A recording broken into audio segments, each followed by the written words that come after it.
BJP ভারতবর্ষের সংখ্যালঘুদেরকে হামলা করছে, অন্যায় করছে, অত্যাচার করছে, কোনোদিন করছে। খেয়াল করে দেখবেন সব আপনারা আমাদের পাশে যে এসেছেন বলে বলছি না, আমি যেগুলো বলছি একটু তা দেখবেন বিচার করে যে ঠিক বলছি না আমি ঠিক বলছি।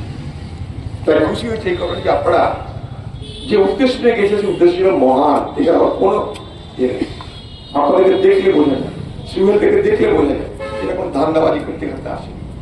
ভালো পরিবারের ছেলে, সালারের ছেলে, আপনারা সব ভালো ভালো ঘরের ছেলে। ভালো ভালো ঘরের মধ্যে এটা বলছি না উঁচু বংশে ছিল, সে কথা বলছি না, কিন্তু আপনারা ভালো মানসিকতার ছেলে নেতা, এটা আমি অবশ্যই করবো। কারণ আপ পার্টিতে গিয়ে কি পাবেন? না পঞ্চায়েত দখল হবে, না জেলা পরিষদ, না মিউনিসিপালিটি, ওখানে কেউ ধান্দা করতে যাবে না, না ঠিকাদারি পাবেন। অতএব আপ পার্টিতে গিয়ে কি লাভ? অতএব কেউ আপনারা ধান্দার জন্য আপ পার্টিতে যাননি, এটা 2-4 বলে দেওয়া যায়। কিন্তু আপনাদের সেই মহান উদ্দেশ্য সফল হয়নি। আজকে আপনাদের কংগ্রেস পার্টিতে যোগদান করার মধ্যে দিয়ে সেটা প্রমাণ করা যায়। আমরাও চেষ্টা করব আপনাদের আপনার সঙ্গে নিজেদের ভাবটাকে একাকার করে দিয়ে আপনাদেরকে সঙ্গে নিয়ে দেখা হয়েছিল, সুমন সুহেল এসেছিল, সেখানে বলেছিলাম যে প্রতি ব্লকে ব্লকে আপনাদের যারা লোক আছে তাদের তালিকাটা দিয়ে কারণ সেসব ব্লকে ভর্তি হবে। আজকে আমাদের নেতা জয়ন্তর কাছে শুনলাম তালিকা তারা দিয়ে গেছে। সেই মতো আজকে আমাদের জেলা কমান্ডারের মিটিং আছে, সেই মিটিং আমরা প্রত্যেকটা ব্লকের ভিতরে সেই তালিকা দিয়ে যাতে তারা আপনার সঙ্গে যোগাযোগ করে। কারণ আজকে জেলায় জেলা যাতে ব্লকে ব্লকে আপনারা কংগ্রেসের সঙ্গে মিলেমিশে কাজ করতে পারেন তার ব্যবস্থা নেই। খুবই ভালো লাগছে যেরকম তর তাজা এত যুবককে আজ কংগ্রেস দলে যোগদান করতে হবে। সত্যি কথা কি বলবো জানেন, কংগ্রেস দলে এই মুহূর্তে কালো চুলের মাথার খুব দরকার। আমাদের নেতারা সাদা চুল দিয়ে ফারাক্কালে দাঁড়িয়ে সাদা চুল দিয়ে আমরা নিতে চাই না। আমরা কালো চুলের নেতা চাই। আমারও চুল সাদা হচ্ছে, আমিও সরে যাবো, কালো চুলওয়ালাকে জায়গা দিতে চাই। কংগ্রেস দলের ব্লক সভাপতি কবে বললো না বললো সেটা না দেখে সেই উদ্দেশ্যটা বলুন। আপের নামটা না করে আপের নাম করতে তার কোনো হয় না, আপ তো কিছু করেনি, আপের নামটা বাদ দিন। যে উদ্দেশ্য নিয়ে আপনারা আপ করতে গেছিলেন সেই উদ্দেশ্যটা কথা মানুষকে বলুন, এবং সেটা বাংলায় আজকে আসে, সেটা দেখতে পাচ্ছেন, সেই কথাটা মানুষকে বলুন।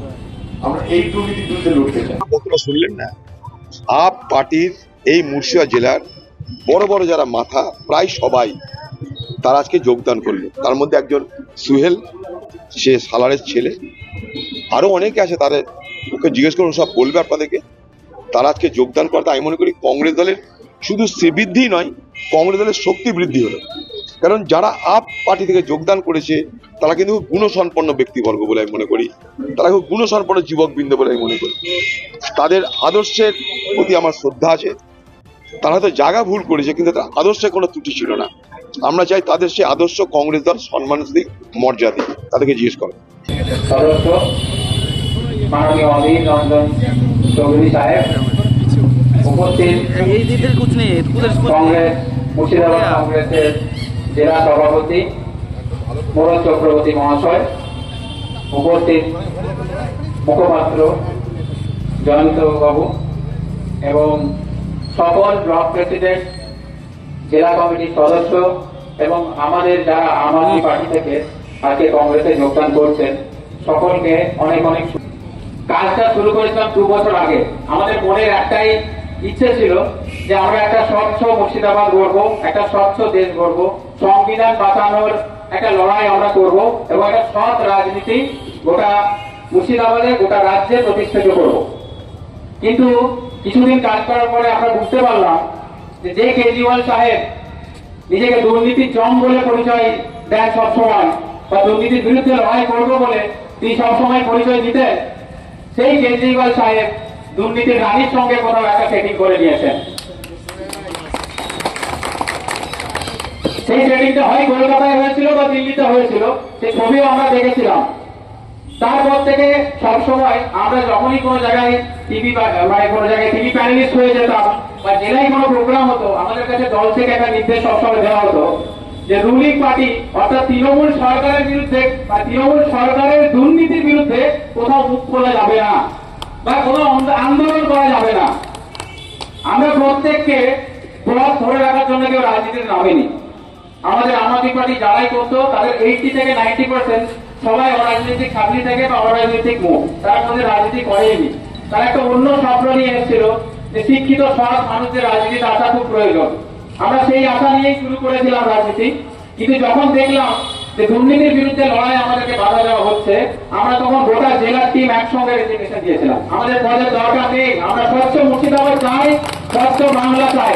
তাই আমরা আজকে আমাদের মুর্শিদাবাদের দাদা, মুর্শিদাবাদের ব্র্যান্ড অধীর রঞ্জন চৌধুরী মহাশয়ের হাত ধরে আমরা আজকে জাতীয় কংগ্রেস 150 বছরের পুরনো দল, যে দলে সব সময় প্রত্যেকটা মানুষকে সমান চোখে দেখা হয়, সেই দল, যে দল সংবিধানকে সম্মান দেয়, আমরা সেই জাতীয় কংগ্রেসকে আজ থেকে বেছে নিলাম এবং আগামীতে স্বচ্ছ রাজনীতির জন্য দাদার হাত ধরে আমরা মুর্শিদাবাদকে আরো এগিয়ে নিয়ে যাব এবং দাদাকে মহিমায় 2029-এ পুনরায় 2 থেকে 3 লাখ ভোটে আমরা সাংসদ হিসাবে আবার পুনরায় আমরা জয়যুক্ত করার জন্য লড়াই করব। এর বাইরে আমাদের মুর্শিদাবাদের যে শিক্ষা, স্বাস্থ্য, আজকে চারিদিকে দেখা যায় গঙ্গার ভাঙন দেখবেন, সরকার বিভিন্ন উৎসব নিয়ে ব্যস্ত, কিন্তু মুর্শিদাবাদকে যে ডেভেলপ করা হবে কোনো দিকে ভ্রুক্ষেপ নেই। আজ মুর্শিদাবাদে একটা ইউনিভার্সিটি আছে, সেই ইউনিভার্সিটিতে আজ 5 বছর হতে চলতো, সেখানে না আছে কোনো রিক্রুটমেন্ট, না আছে কোনো রকমের ডেভেলপমেন্ট। তাই শুধুমাত্র মুর্শিদাবাদের যে যারা কর্মীরা আছে তাদের হাতে বোমা, পিস্তল এইসব ধরিয়ে দিয়ে তৃণমূল আজকে প্রত্যেকটা সমাজকে, আমাদের জেলাটাকে শেষ করে দিচ্ছে। তাই আমরা সকলে মিলে একসাথে লড়াই করব। আমি আর বেশি বক্তৃতা